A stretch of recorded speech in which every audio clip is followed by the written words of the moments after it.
So, good evening, everybody. Is it on yet? Okay. I'm not used to being up on the stage. So, getting ready for this evening's faith story, I didn't want to just come up and say, well, once upon a time, because that just didn't seem to make sense to me. So what I really wanted to think about was how I can make this meaningful, how each of you can relate maybe in one little small way to what I might be talking about tonight.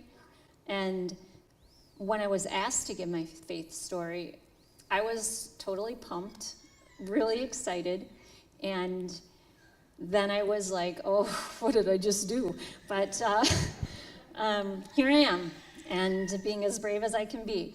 The other thing that I wanted to make sure that I talked about before I even started was how God is such a big part of my life today. My story isn't going to really give you, it's going to give you a glimpse of that, but I am just beaming with love for the Lord. And I wanted to share my story because I just wanted to give you a glimpse of the beautiful things He has done in my life and how He is working and actively being a part of my daily life, and how fear turned into letting go of control, and how letting that control be driven by God, and how that turned into me praying with all my heart and trusting Him, and what a beautiful work He has done through me and giving to others, and how I hope I can continue to just give and serve Him in a way that honors Him. So for me, I grew up in a very, very close-knit family. I grew up in Berlin, which is about 12 miles from here, and I was the fourth of 5 children. My mom and dad were very active in the Catholic Church. We attended a parochial school, all my siblings and I, and we went to church every day of the week before we started class, and then on the weekends. So you would think after 6 days of attending church, I would really have a close relationship with God, or I would really understand and know Him. And no, not so much the case. Back then, the gospel readings were very much, very complex, very hard for me to understand, and even as I grew older, I still didn't understand them. So to me, they were just a story. They were stories that occurred thousands of years ago that I was just being told. So I was just going to hear and listen to those stories.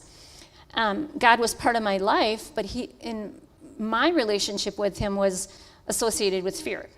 It was very, very common to hear, God is disappointed in you. And it wasn't just my parents. It was just the norm back in the 70s growing up. So, what would God think? And God is angry with me or with whoever. And you just heard that a lot. So naturally, I feared Him. I did not think at that time I was worthy of having a close relationship with Him. I just figured that my relationship with Him was to be afraid of Him. So years later, as an adult, I had young children, and my mom was diagnosed with terminal cancer. And I did not handle that news very well. My mom was probably the most faithful person I ever knew. And probably to this day, I can honestly say, out of all the people I have known in my life, she was a devout follower of Jesus. And boy, she was the person you would want to model after. So I didn't handle it so well, meaning I really lashed out at God. I was very angry at Him. I questioned, how could He do this? Why was He doing this? Why was He doing to this amazing spirit? Whoopsie, sorry. I'm also a big klutz. So you probably don't want to be sitting up here, but things might fly. But really, honestly, she was my role model. She was my confidant and the person that I turned to for guidance. And I was angry and scared. And I didn't know who I was going to turn to without her. And I had 2 kids to raise that I expected her to be here for and to help me and to be an inspiration to them and to help me teach them all the wonderful things about God that she taught me, and just being a good person. I mean, it's beyond being a Christian. It was just being a good person, being kind and caring and loving and giving. And honestly, my heart was being ripped to shreds, and it was an awful time in my life. And I remember walking into the hospital room a few days after she was diagnosed, and I looked at her, and she looked at me, and she said to me, "Don't be angry with God. If this is his will, so be it." I just about lost it. And in fact, I think I did. But I didn't say anything to her because I knew better. But I just looked at her, and I looked at her in such like awe and dumbfoundedness of, how in the world can you say this? How can you say this when you are lying in this bed and you're going to die? And you're going to leave me, and you're going to leave these two beautiful kids that will never, ever get to know you? Doesn't that upset you? Doesn't that bother you? No, it didn't bother her. She accepted what God gave her willingly, and I didn't. I was way too mad and way too angry with him.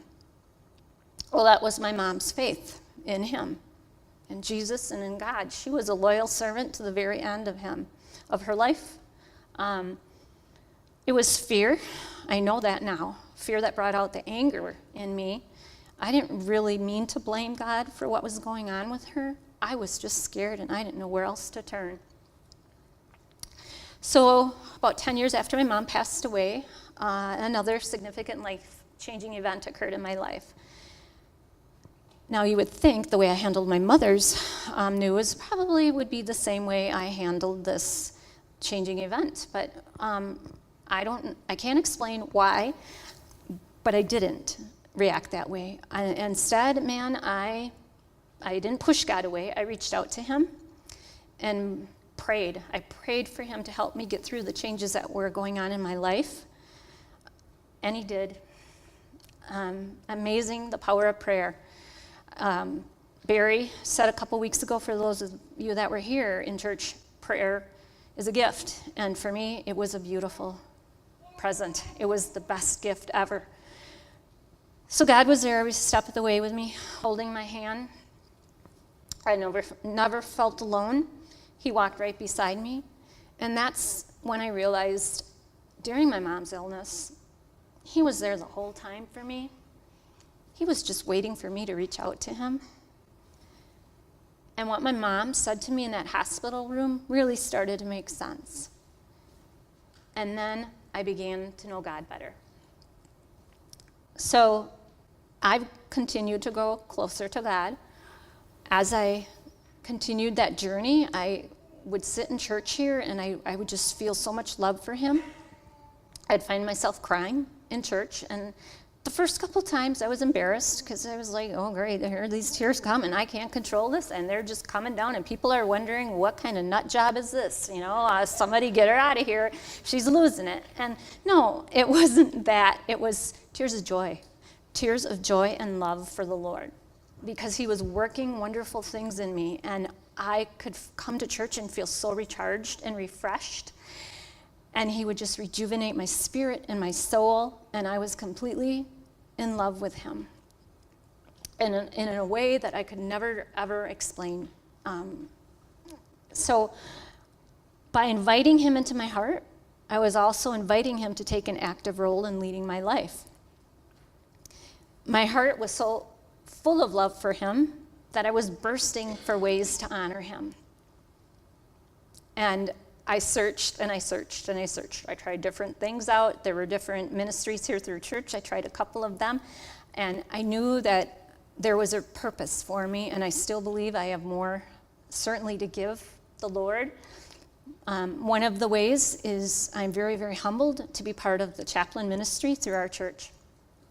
It's a beautiful ministry. It allows me to do outreach, whether it's bringing a baby basket to new parents, whether it is going out there and holding an elderly person's hand and telling them that they are loved and that they are not alone.